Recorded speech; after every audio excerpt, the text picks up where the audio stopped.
Hey everyone, and welcome to this explainer. Today we're diving into something called the red flag trap. We're going to be drawing from the groundbreaking work of licensed therapist Figs O'Sullivan. And honestly, we're going to challenge pretty much everything social media has ever taught you about your relationship struggles.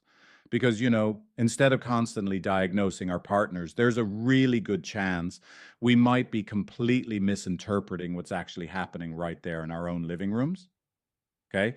Let's kick things off with a scenario I bet a lot of us are pretty familiar with. Picture this: it's late, you're scrolling through social media, and you stumble across a post about relationship warning signs, and suddenly you're wondering if your partner's recent behavior is a massive red flag. It's kind of like WebMD, but for your love life, right? Suddenly, a minor disagreement feels like a terminal diagnosis. You start genuinely questioning, wait, is the person sleeping next to me actually toxic, or is something else entirely going on? It's a terrifying question to ask yourself.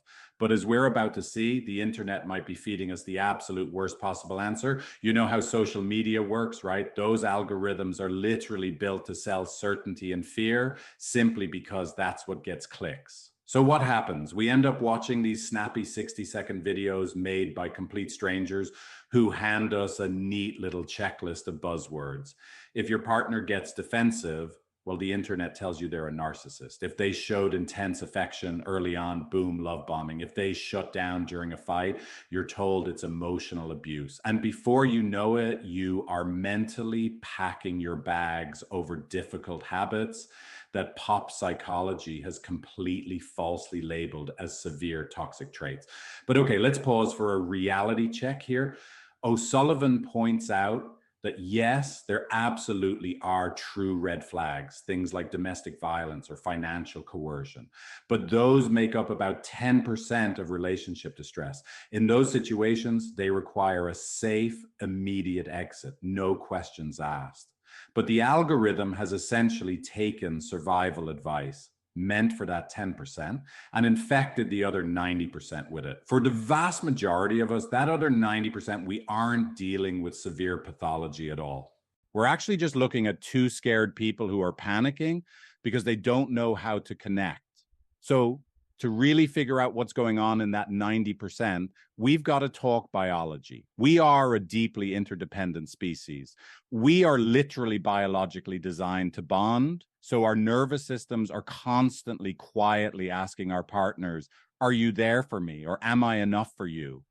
And when the answer feels like a no, we don't just calmly sit down to communicate our feelings. No way. The amygdala fires, the rational prefrontal cortex goes totally offline, and in just 6 seconds, the body launches what therapists call an attachment protest. It is a pure biological survival response that the internet completely mislabels as a red flag.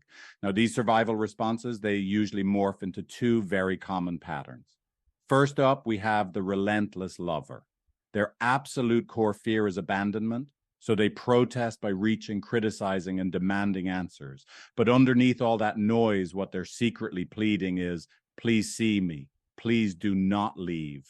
Then on the other side, we have the reluctant lover. Their core fear is inadequacy. So they protect themselves by retreating, shutting down, and just going totally quiet.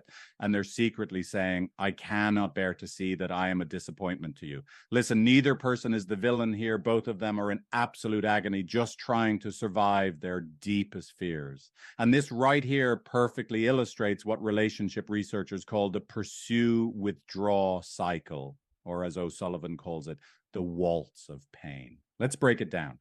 Step one, the relentless lover criticizes out of a deep fear of abandonment.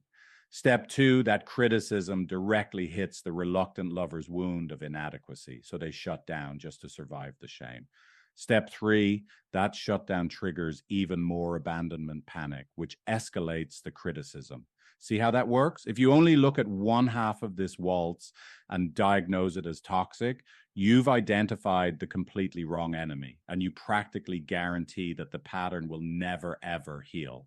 So the really crucial thing to understand is what's actually driving these behaviors, right? And that brings us to the compass of shame. When shame hits, that completely devastating feeling of just not being enough, we tend to spin in one of four directions. We might attack other with loud blame. We might attack self and spiral into self-loathing. We might withdraw by going totally quiet, or we use avoidance by just immediately picking up our phone. The internet loves to call every single one of these a massive red flag. But if you look at the underlying meanings, these are actually entirely normal human survival strategies to keep us from feeling the unbearable pain of disconnection. Well, this brings us to a really massive twist. If all those loud, messy, chaotic arguments are really just protests for connection, what is an actual dangerous sign? Clinical therapists will tell you straight up, it's absolute silence. O'Sullivan actually shares this really sobering story about his own wife, Tisheli. Normally, she's a relentless lover who would reach and protest during a fight, but one day she just calmly stopped and went to read a book, and that absolutely terrified him. Because when a partner who usually fights for the connection stops reaching entirely, it means the organism has given up on the bond. Now, that is a real danger sign the internet never makes viral videos about. Now, aside from that dead silence, there actually is another genuine red flag that requires urgent attention, and therapists call it a competing attachment. I want to be clear. This is fundamentally different from a partner who just says, hey, I need a 10-minute breather during a heated argument.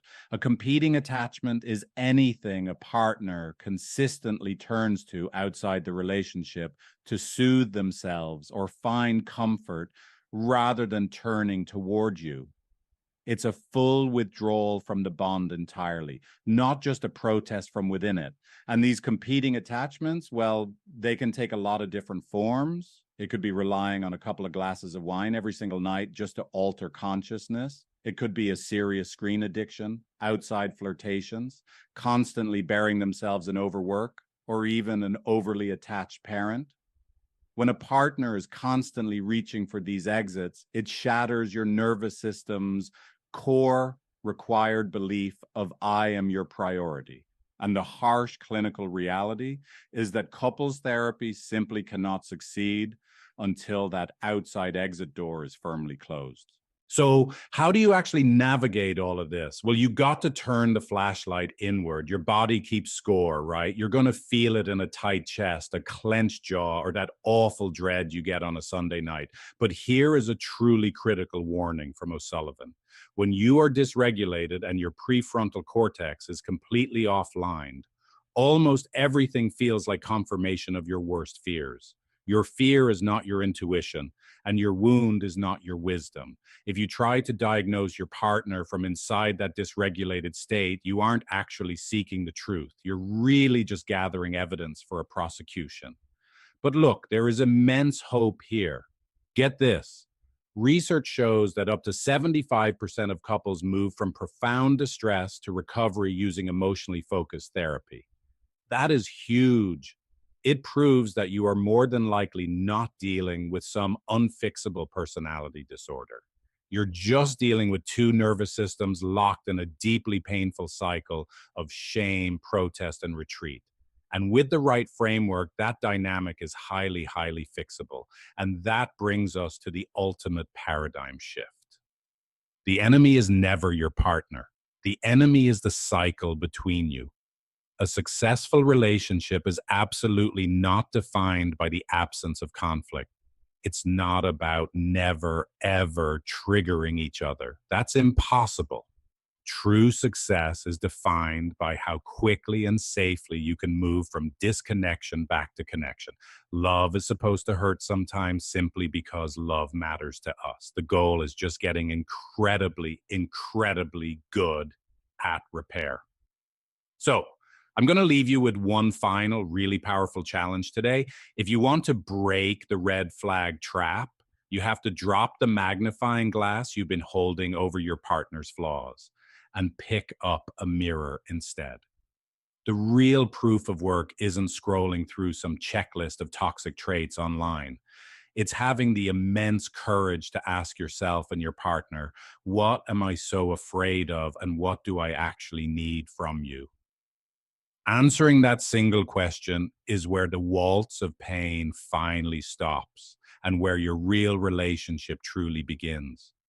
If you recognize yourself in any of these cycles today, I highly recommend diving deeper into attachment theory and emotionally focused therapy. It seriously might just change your life.